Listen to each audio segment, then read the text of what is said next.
নমস্কার, যুক্তি তর্ক সঙ্গে অর্কই আপনাদের স্বাগত। আপনাদের সঙ্গে আমি অর্কপ্রভ সরকার।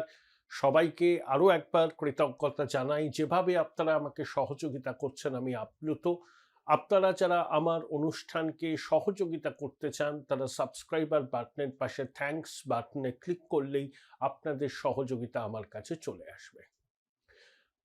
আতঙ্কে বঙ্গেশ্বরী, এই আতঙ্কের বহিঃপ্রকাশ সব জায়গায় হচ্ছে।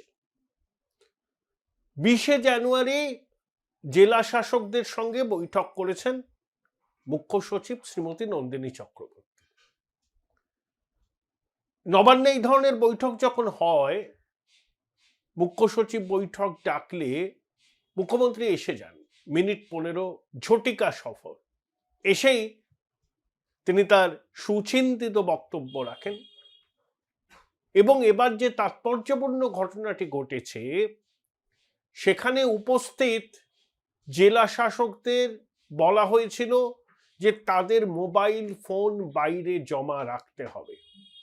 দেখুন, দিদিমণি সবসময় বলেন রাজ্য সরকারের আধিকারিকদের পাশে তিনি আছেন, শেষ বিন্দু পর্যন্ত তাদের স্বার্থ রক্ষায় লড়াই করবেন। তার সরকারের আধিকারিকদের সঙ্গে তিনি বৈঠক করছেন, বিন্দু মাত্র বিশ্বাস করেন না সরকারি আধিকারিকদের। না হলে কখনো সরকারি আধিকারিকদের মোবাইল ফোনটাকে বাইরে জমা রাখার কথা বলা হয়? এয়ার অ্যাপারেন্ট একই কাণ্ড করতেন। যখন তার বাসভবনে তৃণমূলের নেতারা দেখা করতে যেতেন, সে তাবর মন্ত্রী হতে পারেন, তাকে কিন্তু মোবাইল ফোনটা জমা রেখে যেতে হতো। অর্থাৎ মন্ত্রিসভার সতীর্থ, দিদিমণির সতীর্থ, তৃণমূলের প্রতিষ্ঠিত নেতা, তারাও খোকাবাবুর সঙ্গে দেখা করতে গেলে মোবাইল ফোনটাকে জমা রাখতে হতো। আর মুখ্যমন্ত্রীর নকরশাহী, তাদের অধিকাংশ অনুপ্রাণিত এবং গৃহপালিত, তাদেরকে পর্যন্ত মুখ্যমন্ত্রী বিশ্বাস করেন না।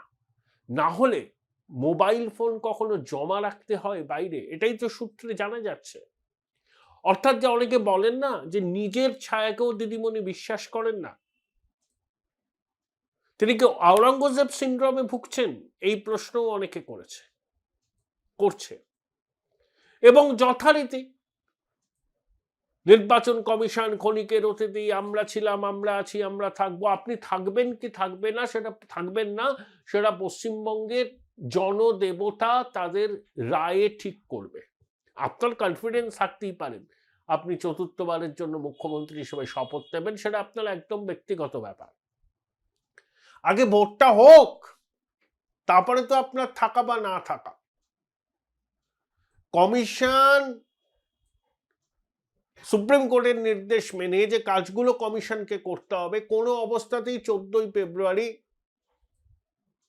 চূড়ান্ত ভোটার তালিকা প্রকাশ করা সম্ভব নয়। তাহলে কবে চূড়ান্ত ভোটার তালিকা প্রকাশ হবে? Nobody knows. আচ্ছা, ওই অর্ডার কপিটা পড়েছেন নিশ্চয়ই অনেকে, বা যারা পড়েননি তাহলে 7 নম্বর পয়েন্টটা পড়ুন। শুনানি প্রক্রিয়া চলাকালীন এবং পুরো এসআইআর প্রক্রিয়া চলাকালীন আইন শৃঙ্খলা রক্ষার দায়িত্ব রাজ্যকে নিতে হবে এবং ডিজিপি দায়বদ্ধ থাকবেন।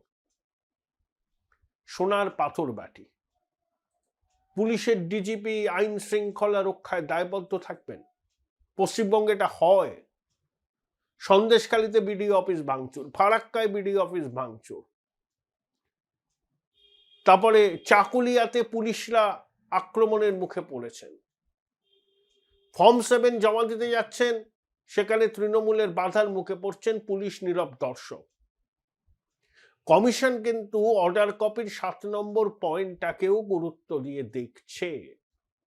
অর্থাৎ আইন শৃঙ্খলা রক্ষার দায় সরকারের, সামান্যতম ত্রুটি বিচ্যুতি হলে কমিশন কিন্তু জবাবদিহি চাইবে এবং তারা সুপ্রিম কোর্টে গিয়ে বলবে যে মাই লর্ড, আপনাদের সব নির্দেশ আমরা মেনেছি, লজিক্যাল ডিসক্রিপেন্সির তালিকা প্রকাশ হচ্ছে, কোনো কেউ যদি শুনানির নোটিশ পান তিনি মনে করলে কাউকে নিয়ে আসতে পারেন, সেক্ষেত্রে বিএলএদেরও আনতে পারেন। কিন্তু আইন শৃঙ্খলা রক্ষা তো সরকারকে করতে হবে, ডিজিপিকে করতে হবে। সেটা যদি না হয় মাই লর্ড, কমিশন তো বলবে আমরা এসআইআর প্রক্রিয়া চালিয়ে যাব কি করে?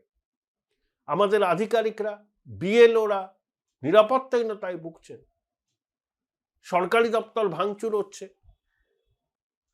খোকাবাবু খুব উল্লাস প্রকাশ করেছিলেন না, কমিশনকে দুগালে থাপ্পড় মেরেছে নির্বাচন এই সুপ্রিম কোর্ট।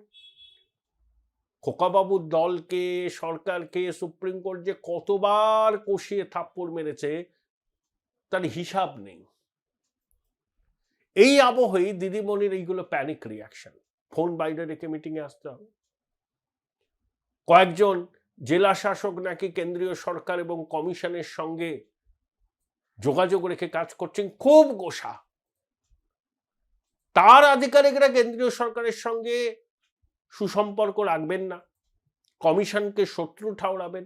এইটা করলে পরে তিনি বঙ্গেশ্বরীর একেবারে নয়নের মণি থাকবেন। কিন্তু সাংবিধানিক দায়িত্ব যদি কোনো আধিকারিক পালন করতে চান নিষ্ঠার সঙ্গে, তখনই তিনি বঙ্গেশ্বরীর চক্ষুশূল। খবরে প্রকাশ, এরকম কয়েকজন জেলা শাসক মুখ্যমন্ত্রীর রোষানলে পড়েছেন। রণধীর কুমারকে একটা অপেক্ষাকৃত ইনসিগনিফিকেন্ট পদে বদলি করেছেন, করবেনই তো। খুব রাগ, রোল অবজারভার। সি মুরুগান খুব রাগ, কারসাজি ধরে ফেলেছিলেন না, খোকাবাবুর বাহিনীর খুব রাগ। কি ধরনের অনুপ্রাণিত প্রশাসন দিদিমণি চান সেটা কিন্তু এখন আর রাগটাগ করছেন না, পরিষ্কার বলে দিচ্ছেন। আধিকারিকরা যদি ভুলেও কেন্দ্রীয় সরকারের সঙ্গে যোগাযোগ করে, কমিশনের সঙ্গে যদি সুসম্পর্ক রেখে কাজ করতে চায়, তিনি সেই আধিকারিকরা দিদিমণির রোষের মুখে পড়বেন এবং তাদের উপর শাস্তির খাড়া নেমে আসবে। একেবারে এ নিয়ে একবারে লিখে দেওয়া যায়। এই হচ্ছে এই রাজ্যের প্রশাসনের প্রকৃত চরিত্র। মেরুদণ্ডকে বিক্রি করতে হবে, দলদাস হতে হবে, সাংবিধানিক প্রতিষ্ঠানের নির্দেশ মানার দায়বদ্ধতা নেই। 14 তলা থেকে বঙ্গেশ্বরী যা বলবেন সেটা ডটেড লাইনে সাইন করতে হবে, সেটা বলতে হবে, সেটাই নির্দেশ, সেটাই নাকি সংবিধান। যদি বঙ্গেশ্বরী বলেন সূর্য পশ্চিম দিকে ওঠে, নকরসাইকে সমস্যারে বলতে হবে হ্যাঁ ম্যাডাম, হ্যাঁ ম্যাডাম, হ্যাঁ ম্যাডাম, সূর্য পশ্চিম দিকে ওঠে।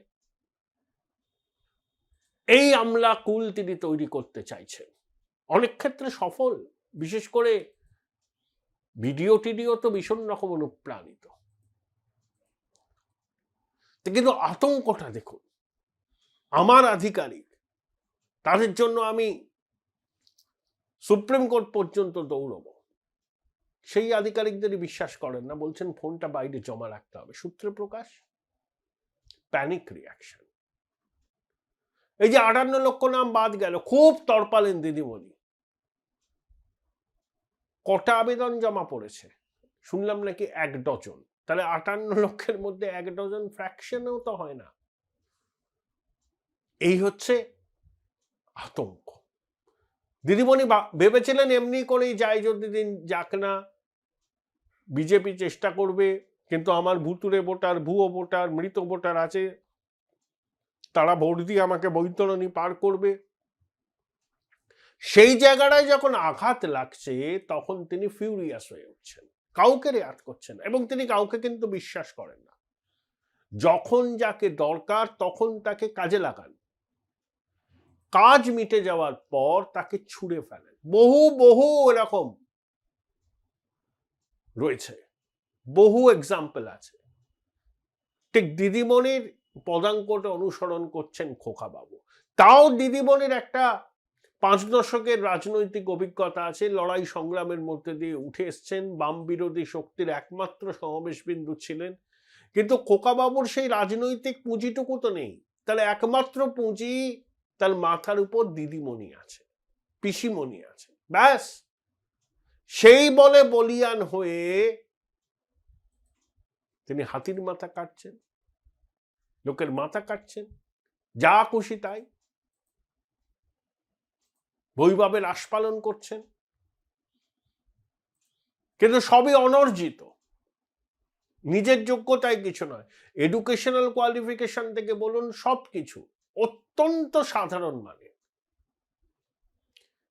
কিন্তু তিনি লম্ফ জম্প করছেন, তর্জনী উঁচি, একে চ্যালেঞ্জ, ওকে চ্যালেঞ্জ।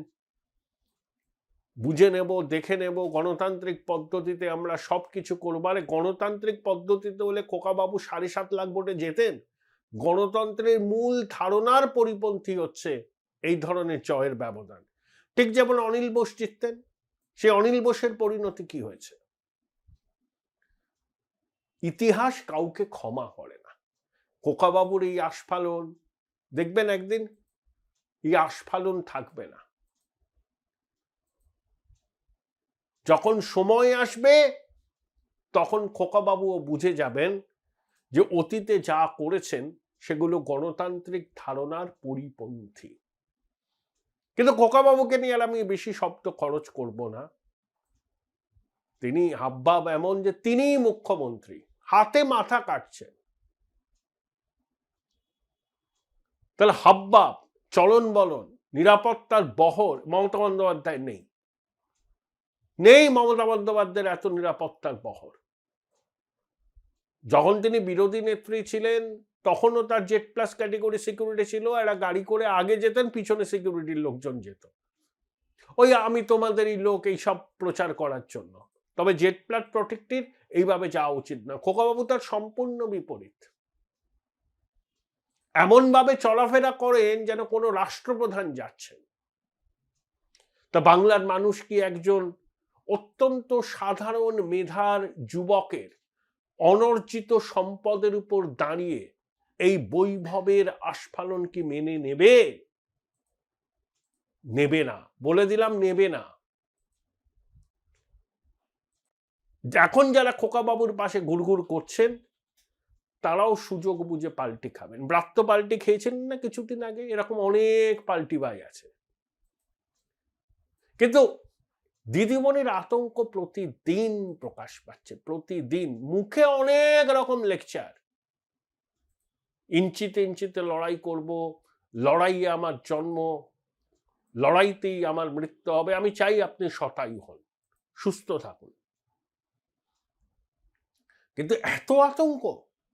আরে অনুপ্রাণিত আধিকারিকদেরও বিশ্বাস করছেন না। আসলে শুভেন্দু বলেছে না, দিদিমণি যা বলেন সঙ্গে সঙ্গে আমার কাছে খবর চলে যায়, তাই বোধহয় এই সতর্কতা। কিন্তু তা সত্ত্বেও কি খবর আটকাতে পেরেছেন?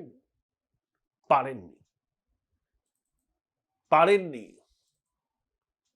বেহুলার বাসর ঘরেও ছিদ্র থাকে। দিদিমণির ওই নবান্নেও অনেক ছিদ্র আছে, যেই ছিদ্র থেকে খবরগুলো বাইরে বেরিয়ে আসে। যে আধিকারিকরা বৈঠকে ছিলেন তারাই সাংবাদিকদের জানিয়েছেন